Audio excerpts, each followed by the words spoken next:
shut all my stuff down.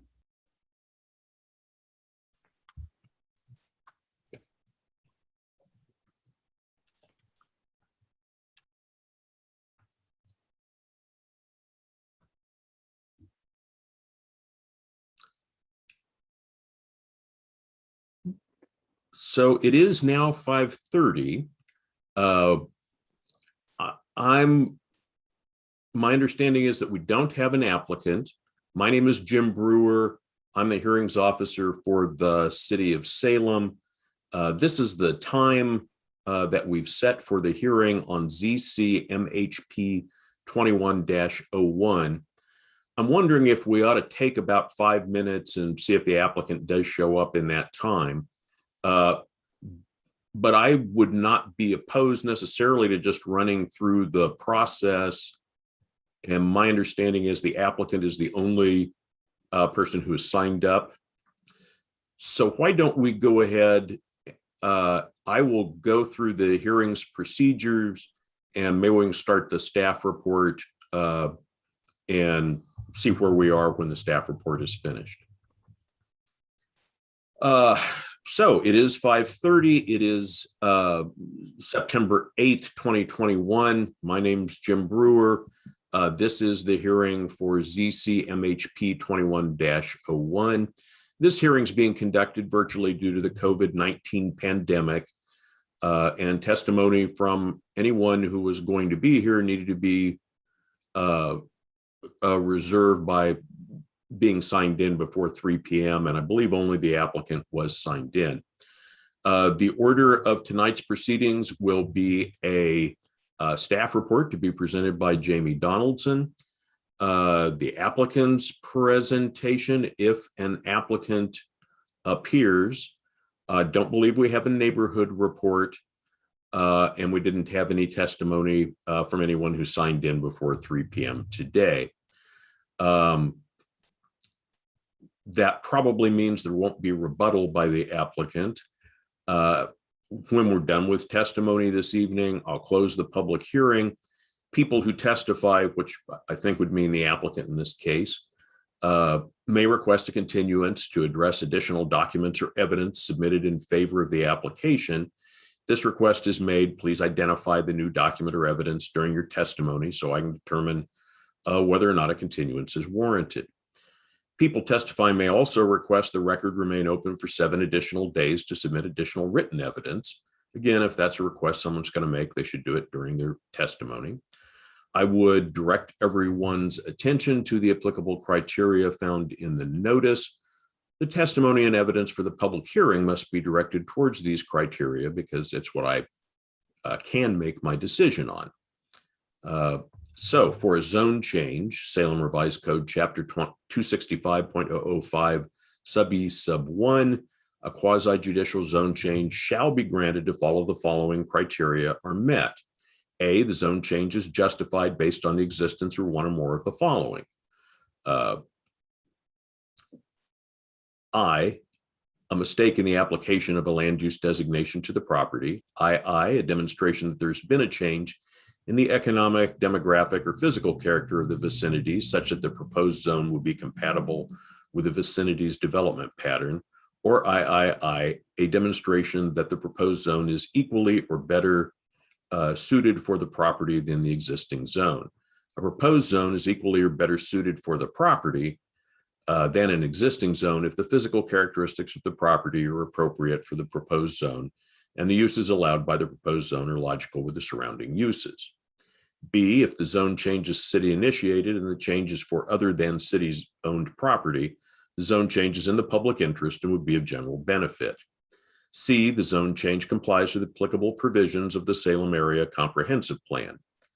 D, the zone change complies with the applicable statewide planning goals and applicable administrative rules adopted by the Department of Land Conservation and Development. E, if the zone change requires a comprehensive plan change from an industrial designation to a non-industrial designation, or a comprehensive plan change from a commercial or employment designation to any other designation, a demonstration that the proposed zone change is consistent with the most recent economic opportunities analysis and the parts of the comprehensive plan which address the provision of land for economic development and employment growth or be accompanied by an amendment to the comprehensive plan to address the proposed zone change, or include both a demonstration and an amendment to the comprehensive plan. F, the zone change does not significantly affect a transportation facility, or if the zone change would significantly affect a transportation facility, the significant effects can be adequately addressed through the measures associated with or conditions imposed on the zone change. G, the property is currently served or is capable of being served with public facilities and services necessary to support the uses allowed by the proposed zone. This is also seeking a manufactured home park permit under Salem Revised Code Chapter 235.010 sub D. Pursuant to SRC 235.010 sub D, a manufactured dwelling park permit shall be approved if the following criteria are met. 1, the proposed manufactured dwelling park complies with the standards of this chapter and with all the applicable provisions of the UDC. 2, the proposed manufactured dwelling park complies with the standards of the Oregon Manufactured Dwelling and Park Specialty Code and the Oregon Manufactured Dwelling Installation Specialty Code. This is the time when I would like to remind everyone, and I see the applicants now joined us, failure to raise an issue accompanied by statements or evidence sufficient to afford the city or other parties the opportunity to respond to the issue precludes appeals to the State Land Use Board of Appeals based on that issue. So if there's a point you want to make, this is the time and place to do it, or you may not be able to do so later. Failure of the applicant to raise constitutional or other issues related to proposed conditions of approval with sufficient specificity to allow the local government or its designee to respond to the issue precludes an action for damages in circuit court. So the applicant needs to raise any issues with conditions, or they may not be able to do so later. Question for people who are online: are there any objections on jurisdictional grounds on the holding of this hearing, meaning that this isn't the sort of thing that ought to be in front of the hearings officer? Not seeing any. This is ZCMHP 21-01 at 2702 Lancaster Drive Southeast. Could we have the staff report, Ms. Donaldson? Yes, let me just go ahead and share my screen.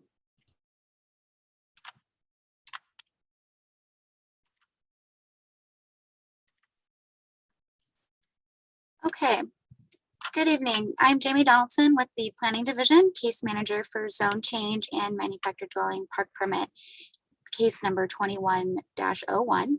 I request that the staff report and its attachments, this presentation, and all additional comments received after the date of the staff report be entered into the record. And we'll do that. And I'm aware of 2 comments that we received maybe yesterday and today. Maybe they were both today. One from Linda Sims and one from Shirley McGowan. Yes, that's correct. Thank you. Those will all be received. Thank you. The applicant is requesting to change the zoning to RM2 to conform with the comprehensive plan designation of multiple family residential. The applicant is also requesting a manufactured dwelling park permit to allow development of 13 new manufactured home units. This vicinity map shows the subject property approximately 2 acres outlined in red. The subject property has frontage on Lancaster Drive Southeast, which is designated as a major arterial and is located east of Interstate 5 and south of where Highway 22 meets Lancaster Drive. The subject property is designated multiple family residential in the Salem Area Comprehensive Plan. All abutting properties are also designated multiple family residential as seen in orange. Other properties across Lancaster Drive Southeast are designated industrial. Here we can see the subject property is zoned RA Residential Agriculture, which is in conflict with the comp plan designation of multifamily residential. Abutting properties are zoned RM2 multifamily residential on all contiguous sides of the subject property. Other nearby properties east of Lancaster Drive are zoned residential, and across Lancaster is zoned general industrial. With this aerial photo, we can see the subject property is currently vacant and is surrounded on the majority of sites by existing manufactured dwelling parks with a small apartment complex to the south. The proposal is designed to integrate the property into the existing sundial manufactured home park located to the north and east seen here. This is a photo of the vacant property from Lancaster Drive facing northeast. And here's another one of the vacant property from Lancaster Drive facing southeast. Here we have a 3D aerial facing west from inside the Sundial Manufactured Park, where we can see the cul-de-sac where access to the property will be taken from. The applicant demonstrated the proposed zone is equally or better suited for the property because it is consistent with the comprehensive plan designation of multifamily residential, as well as adjacent uses in the surrounding area. In addition, the housing needs analysis identified a deficit of capacity in the multifamily designation of 2,897 dwelling units and 207 gross acres of residential land. With the multiple family residential designation, the subject property could be developed with a higher density of multifamily dwellings than its current single family designation, helping to reduce the deficit identified by the HNA and meeting housing needs within the Salem urban growth boundary. Staff finds that the proposed zone change also complies with the Salem area comp plan and statewide planning goals, and the proposed zone change would not have significant impacts on transportation facilities. The Assistant City Traffic Engineer has reviewed the TPR analysis and concurs with the finding of no significant effect. The applicant's statement is adequate to demonstrate that the criteria are satisfied. The proposal is designed to be integrated into the existing Sundial Manufactured Dwelling Park shown in purple here. This overall site plan indicates areas where the part of the park where improvements were previously approved in 2020 and illustrates where the internal connection will be made through an existing cul-de-sac for access to the property. The park itself is served by an existing driveway on Lancaster Drive where the arrow is pointing. The development of the subject property includes a request for the addition of 13 manufactured home units as seen on this site plan. Once again, access will be taken from a private street within the Sundial Manufactured Dwelling Park. No public access is proposed to Lancaster Drive Southeast. The applicant is proposing to construct an emergency vehicle access to Lancaster Drive, which will be constructed to fire code and have bollards or a gate to prevent public access. As outlined in the staff report, staff finds the proposal complies with the development standards of the Unified Development Code of the Salem Revised Code. Additional review for conformance with state standards will be evaluated at the time of building permits for each manufactured dwelling unit. Chariots provided comments requesting bus stop improvements and sidewalks along Lancaster Drive Southeast. The previously approved case for the adjacent Sundial Manufactured Dwelling Park, as well as conditions recommended with this approval, include conditions of approval for right-of-way dedication and improvements on Lancaster Drive Southeast, which involve driveway and road improvements, bus stop improvements, and sidewalks along the frontage of the property to help with traffic concerns and connectivity to nearby schools. Additional comments were received after the date of the staff report regarding flooding, and the subject property is not located within the floodplain, and the applicant is required to construct storm drainage and public facilities in accordance with public works standards. No comments were received from the Semka Neighborhood Association. Therefore, staff recommends approval of the application with conditions of approval as outlined in the staff report. That concludes the presentation. Thank you. Okay, thank you. I have a couple of questions. One is, I think in the staff report, there was a mention that the driveway approach on Lancaster needed to be improved, that was a condition of the 2020 approval. Is that right? Yes.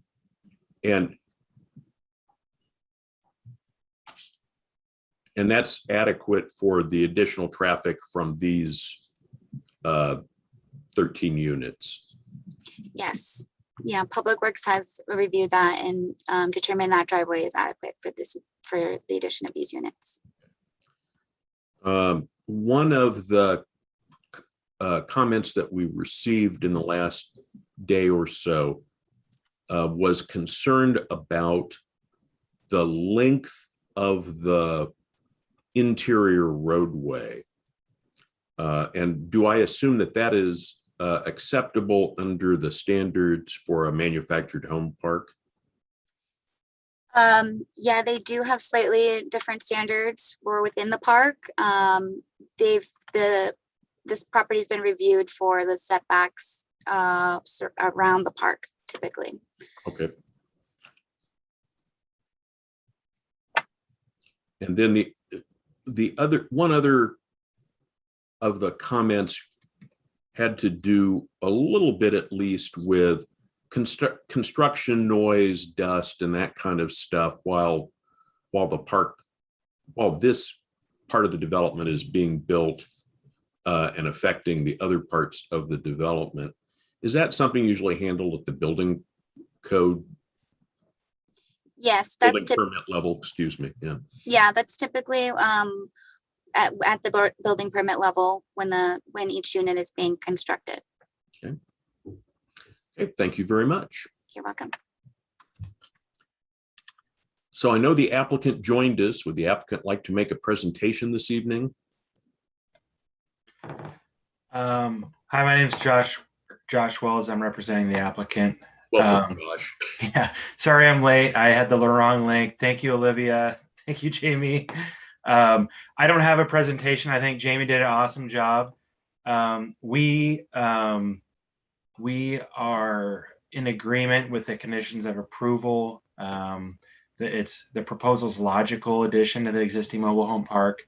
It contributes to reducing the deficit in multifamily and specifically the manufactured housing, as identified in the 2015 needs analysis. And it's also, consistent with the land use pattern and character of the area. One thing I would clarify about the access, there is an existing access off of Lancaster, and there's also another existing access off of an internal street. So that does have two public accesses to the existing mobile home park, and this emergency access would be a third. Okay.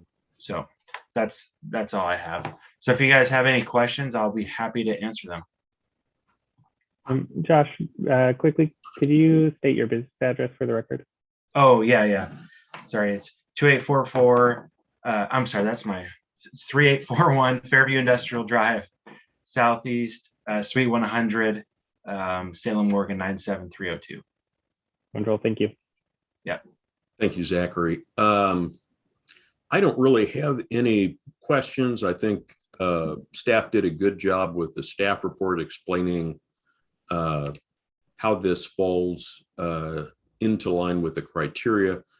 My understanding is that we don't have any members of the public who are going to testify tonight, which means, you don't get to rebut anything. If you wanted to address, I don't know if you saw the comments that came in the last day or so. If there's anything there that you want to address, you could do that. No, I think we're fine. Okay. With that, what we're going to do is close the hearing then. It will probably take me about 10 days to get a written decision out. Yep. So count on that being 14. That's same as my 10 days. Yeah. And with that, that is all that we have on the agenda this evening. So thank you for being here. And for anybody who's watching, thank you for watching. Zachary, do we have something else that I've forgotten? I just want to clarify for the record, in addition to not rebutting anything tonight, are you also waiving your final written rebuttal period? Thank you. Yes. Yes, I think we want to do that. Okay. And the applicant has waived their final written argument. I appreciate that. And that's why we lean heavily on Zachary for these things.